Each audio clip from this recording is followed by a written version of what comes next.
gawat darurat.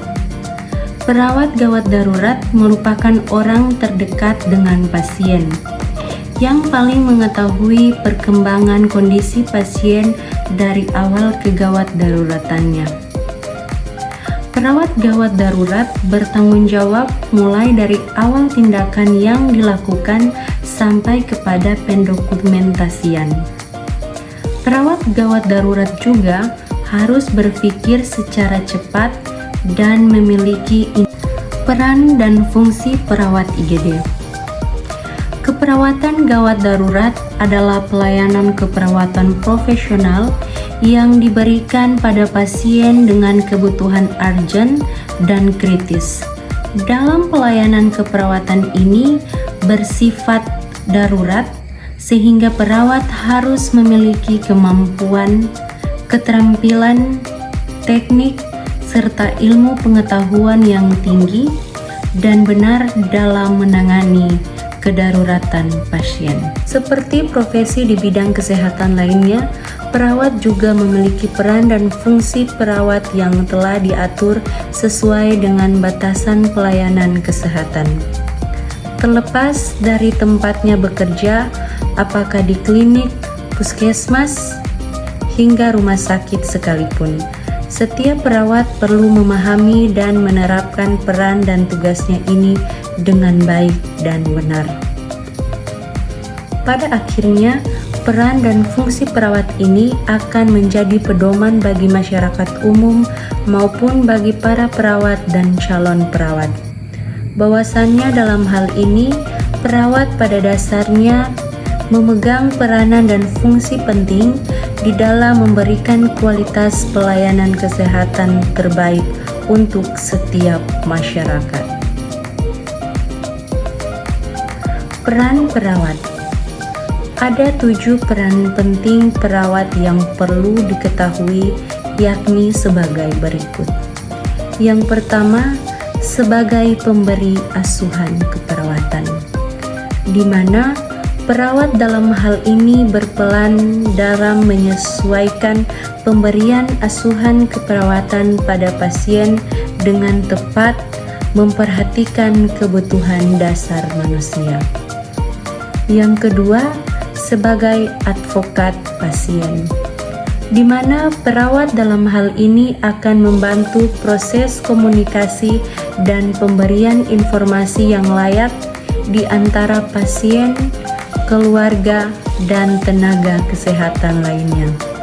Perawat juga akan membantu pasien dan keluarga mendapatkan hak-haknya sebagai pasien dan keluarga pasien. Yang ketiga, sebagai edukator, di mana perawat dalam hal ini akan memberikan pengetahuan mengenai kesehatan, gejala, sehingga tindakan yang perlu diambil untuk menambah perilaku hidup sehat pada pasien.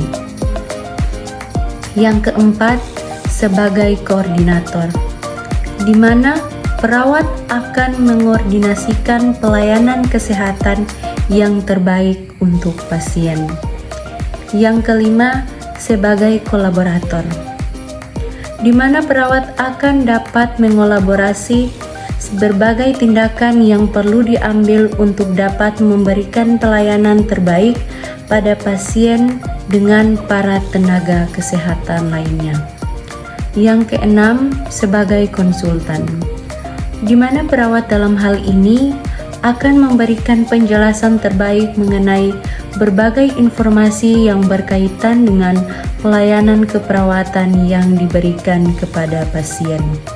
Dan yang ketujuh, sebagai pembaharu, yang akan melakukan perencanaan, kolaborasi, serta perubahan yang sistematis demi mencapai tujuan pemberi pelayanan keperawatan yang terbaik untuk pasien. Fungsi perawat. Fungsi perawat itu ada 3. Yang pertama, fungsi independen. Fungsi independen ini adalah fungsi mandiri yang berkaitan dengan pemberi asuhan atau care. Yang kedua, fungsi dependen. Fungsi dependen ini adalah fungsi yang didelegasikan sepenuhnya atau sebagian dari profesi lain. Yang ketiga, fungsi kolaboratif.